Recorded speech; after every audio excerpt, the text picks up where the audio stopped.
नमस्कार दोस्तों, स्वागत है आप सभी का अपने प्यारे यूट्यूब चैनल एजुकेशन प्लस पर। जैसा कि आप सभी को पता है, आपके अपने चैनल पर पॉलिटी करवाई जा रही है।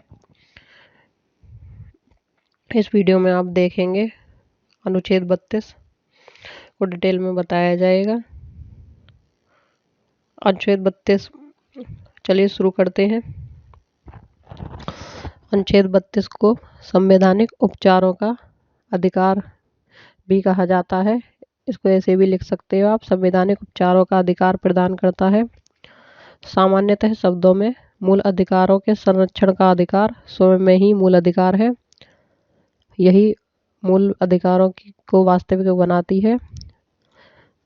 अगर आपके जो मूल अधिकार हैं 6 मौलिक, उनका कोई उल्लंघन करता है तो आप अनुच्छेद 32 के एससी सुप्रीम कोर्ट में आप जा सकते हैं इसके खिलाफ। नेक्स्ट पॉइंट है आपका, डॉक्टर बी.आर. अम्बेडकर ने अनुच्छेद 32 को संविधान की आत्मा और हृदय कहा था। ये इम्पोर्टेंट पॉइंट है, इस पर आप डबल टिक लगा के रखेंगे, काफ़ी बार एग्जाम में पूछा गया है। विशेषतः यह यूपी टेट और सी टेट में and UP police. Next point है आपका, इसमें मूल अधिकार के संबंध में उच्चतम न्यायालय 5 प्रकार की रिट जारी करता है। फर्स्ट है आपका बंदी प्रत्यक्षीकरण, सेकंड परमादेश, थर्ड प्रतिषेध, फोर्थ उत्प्रेषण एवं फिफ्थ आपका अधिकार परीक्षा।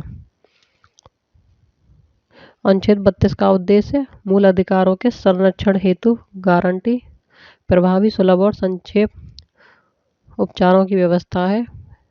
इसका मतलब आप ऐसे समझें, अगर आपके जो मौलिक अधिकार हैं, अगर उनका कोई उल्लंघन कर रहा है, शोषण कर रहा है या किसी वजह से आपको अधिकारों का शोषण किया जा रहा है, तो आप एससी में उसके खिलाफ जा सकते हैं। अपने अधिकारों को जानें और उनका फ़ायदा उठाएं। संविधान द्वारा अनुच्छेद 32 के अंतर्गत केवल मूल अधिकारों की ही गारंटी दी गई है। नेक्स्ट पॉइंट है, ये जो आपके पीसीएस आईएएस लेवल की है, उसमें क्वेश्चन पूछा जा सकता है। 1950 से पहले केवल कलकत्ता, बम्बई, मद्रास उच्च न्यायालयों को ही रिट जारी करने का अधिकार था, परंतु अनुच्छेद 226 अब सभी उच्च न्यायालयों को रिट जारी करने की शक्ति प्रदान करता है। इम्पोर्टेंट है, टिक लगा के रखेंगे। एक बार इसके जो 5 पॉइंट हैं उनको आप डीपली पढ़ लें। सबसे पहले आपका आता है बंदी प्रत्यक्षीकरण। इसे लैटिन भाषा से लिया गया है, जिसका शाब्दिक अर्थ होता है शरीर को प्रस्तुत कर दिया जाए। आप इसे ऐसे समझें, अगर कोई व्यक्ति है वो 24 घंटे से गायब है घर से, तो परिवारजन उसके रिपोर्ट लगा सकते हैं उसकी, कहाँ है, कहाँ लापता है, या किसी अपराधी को अगर गिरफ्तार किया गया पुलिस के द्वारा, तो न्यायालय आदेश देती है कि 24 घंटे के अंदर आप उसे न्यायालय में प्रस्तुत करें। सेकंड पॉइंट है इसका परमादेश, हम आदेश देते हैं। यहाँ उच्च न्यायालय द्वारा सार्वजनिक अधिकारों को आदेश जारी किया जाता है ताकि उनके द्वारा किसी कार्य को ना करने के संबंध में पूछा जा सके। अगर कोई सरकारी अधिकारी अपने अधिकार जो उसके काम है, अगर वो करने से मना कर रहा है, तो आप उसके खिलाफ जा सकते हैं, पूछ सकते हैं ये आपके काम है, आप इस काम को क्यों नहीं कर रहे हो।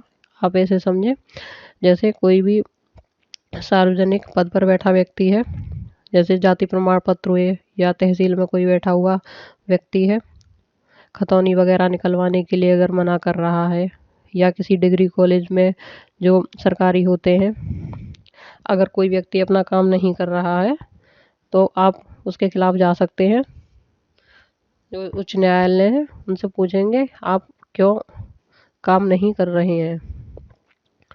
नेक्स्ट है आपका प्रतिषेध का शाब्दिक अर्थ है रोकना। इसे उच्च न्यायालय द्वारा अधीनस्थ न्यायालय के अधिकारियों को अपने न्याय क्षेत्र को उच्च न्यायिक कार्यों को रोकने का आदेश दिया जाता है। इसे ऐसे समझिए, जैसे राष्ट्रपति के चुनाव की जो निचले न्यायालय होते हैं उनमें सुनवाई नहीं हो सकती अगर उसमें कुछ धांधली हुई है, तो उनके लिए आप बस जो उच्च न्यायालय उन्हीं में हो गई। और अगर किसी व्यक्ति ने निचले कोर्ट में अपील डाल रखी है और अगर उस पर सुनवाई चल रही है, तो उच्च न्यायालय उसे रोक सकता है। नेक्स्ट है आपका उत्प्रेषण है, इसका शाब्दिक अर्थ होता है प्रमाणित होना या सूचना देना। एक उच्च न्यायालय द्वारा निचली अदालत या अधिकरण में एक केस के उत्तरांत द्वारा पारित आदेश को रद्द करने के लिए प्रयोग किया जाता है। रद्द करने के लिए इससे आपका सीधा मतलब आप सिंपल शब्दों में ऐसे समझिए, अगर कोई कार्य जो उसके अधिकार क्षेत्र में नहीं था पर न्यायालय ने सुनवाई के दौरान उसका अगर डिसीजन पारित कर दिया है, निर्णय हो चुका है सुनवाई के बाद, तो वो रद्द किया जा सकता है। जो उनके अपर कोर्ट है उनके द्वारा भले ही डिसीजन निर्णय ले लिया गया है जो भी है उसकी सुनवाई के पश्चात, पर जो अपर कोर्ट है फैसले को वो रद्द कर सकती हैं और पूछा जाएगा जब ये आपके अधिकार क्षेत्र में नहीं था तो आपने इसको कैसे सुनवाई की, क्यों डिसीजन दिया गया। नेक्स्ट है आपका अधिकार परीक्षा, इसका शाब्दिक अर्थ है किसी प्राधिकृत या वारंट के द्वारा है। इसे न्यायालय द्वारा किसी व्यक्ति द्वारा सार्वजनिक कार्यालय में दायर अपने दावे की जांच के लिए जारी किया जाता है। यह किसी व्यक्ति द्वारा लोक कार्यालय के अवैध अनाधिकरण ग्रहण करने से रोकता है। इसमें आप ऐसे समझिए, अगर कोई व्यक्ति है और वो अपने अधिकार क्षेत्र से बाहर काम कर रहा है तो उस पर पूछा जाएगा क्यों वारंट जारी कर दिया जाता है, आपने अपने अधिकार क्षेत्र से बाहर कार्य क्यों किया। इसमें एक अदर फैक्ट है, बहुत ज़्यादा इम्पोर्टेंट है, इसमें पूछा जाता है, काफ़ी बार क्वेश्चन पूछा गया है, शिक्षा का मैग्ना कार्टा किसे कहा गया है या अनुच्छेद 32 को क्या कहते हैं। नीचे आपको ऑप्शन दे दिए जाएंगे, इसका आप आंसर बेड बनेगा शिक्षा का मैग्ना कार्टा अनुच्छेद 32 को कहते हैं। तो ये थे आपके अनुच्छेद 32 तक के सारे आर्टिकल करवा दिए गए हैं। अब नेक्स्ट वीडियो में जो इम्पोर्टेंट्स हैं आर्टिकल वो सारे आपको ट्रिकी वे में याद करवाए जाएंगे। आप चैनल पर बने रहें और जो आपके छोटे बड़े बहन भाई हैं उनमें आप वीडियो को शेयर करें, लाइक करें, सब्सक्राइब करें। जो भी बच्चे यूपी टेट सी टेट की तैयारी कर रहे हैं वो भी चैनल को ज्वाइन कर लें। जितने भी आर्टिकल हैं वो आपको बता दिए जाएंगे। नेक्स्ट वीडियो में आप देखेंगे जितने भी इम्पोर्टेंट्स आर्टिकल हैं वो सारे। चलिए, तो बहुत बहुत धन्यवाद चैनल को इतने कम समय में बहुत ज़्यादा प्यार और स्नेह देने के लिए। धन्यवाद।